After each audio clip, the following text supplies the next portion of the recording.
శ్రీమాత్రే నమః. అందరికీ నమస్కారం. పోల అమావాస్య కథ. పూర్వంలో గ్రామంలో బ్రాహ్మణ దంపతులు నివసిస్తూ ఉండేవారు. వారికి 7 కొడుకులు ఉండేవారు.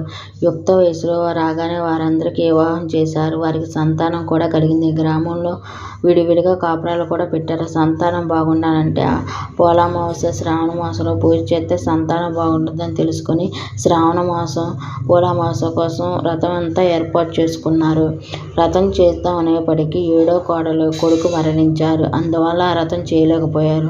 మరునాటి సంవత్సరం వ్రతం చేద్దాం అనుకున్నప్పటికీ మరో కొడుకు చనిపోయారు. ఇలా 7 సంవత్సరాలు గడిచిపోయింది.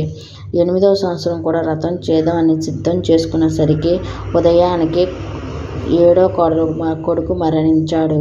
ఇన్ని సంవత్సరాలు వ్రతం చెడిపోయింది, నన్ను నిందిస్తారని తెలిసి ఆ కొడుకు చనిపోయిన విషయాన్ని తోడికోడలు చెప్పకుండా ఆమె కూడా వ్రతం చేయడానికి వెళ్ళిపోయింది. వ్రతం చేసి చీకటి పడిన తర్వాత ఇంటికి వచ్చి తన కొడుకును భుజాలపై వేసుకుని పోలమ్మ గుడి దగ్గర ఉంచి మృతదేహాన్నించి తన పరిస్థితిని తలుచుకుని దుఃఖిస్తూ కొనసాగింది. ఇట్టి స్థితిలో పోలమ్మ వారు గ్రామ సంచారం ముగించుకుని అక్కడికి చేరుకుని ఆమె చూసి ఆ సమయంలో ఎందుకు ఏడుస్తున్నావు అని అడగగా ఆమె జరిగిందంతా పోలమ్మకు వివరించింది.